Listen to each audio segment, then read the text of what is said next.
Hi, my name is Judy Elliott. I'm Director of Compost and Garden Education with Denver Urban Gardens. So Denver Urban Gardens, we are one of the largest nonprofit independent community garden organizations in the U.S. We started in the late 70s, unofficially, with one garden in Northwest Denver. And in that garden, our garden leader met a group of Hmong women who had come from their country saying, isn't there a place in Denver where we can recreate our cultural traditions of food and heritage and connection to family? So the garden leader said, I don't know, let me go talk to the person in the church right there. So the garden leader talked to the person in the church who said, absolutely, we'll donate this plot of land and make it a community garden. So today we are at our Gove Community Garden, which is a community garden and it's also our citywide composting demonstration site. We are right off of Colorado Boulevard and 13th Avenue, right next to in a lot which is actually owned by National Jewish Hospital.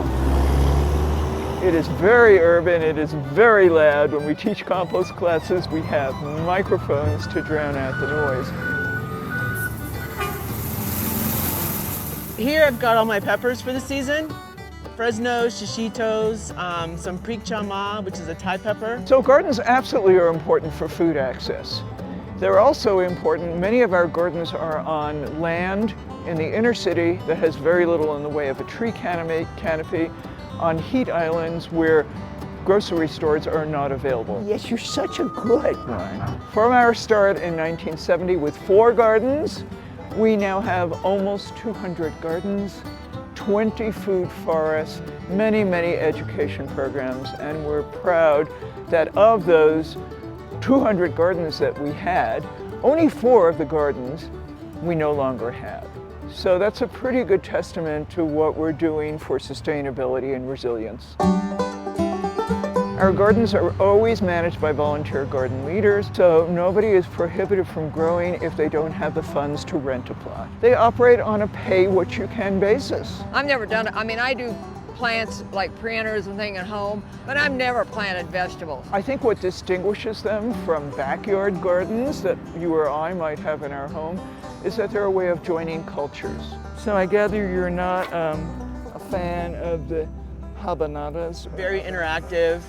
Hey, I've got a new pepper, do you want to try it? I've got a new tomato type, do you want to try it? Whether they are in under-resourced communities or whether they're in the communities that are a little bit more resourced, they bring people together from different cultural traditions, different growing styles, people who might not in everyday life know of each other and know of their strengths. So they're a way of joining community. We're lucky in this community garden because we have a really tight-knit group. And I really like it now. It's just a nice little plot, and I've met a lot of people. So this garden got me through COVID, actually. I joined in 2020 when everybody was stuck inside and I was going stir crazy.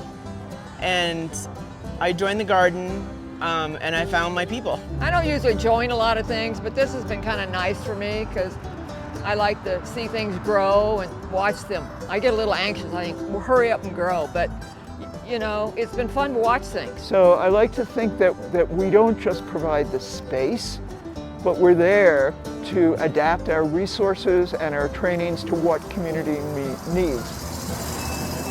Definitely to share and to have a sense of community outside.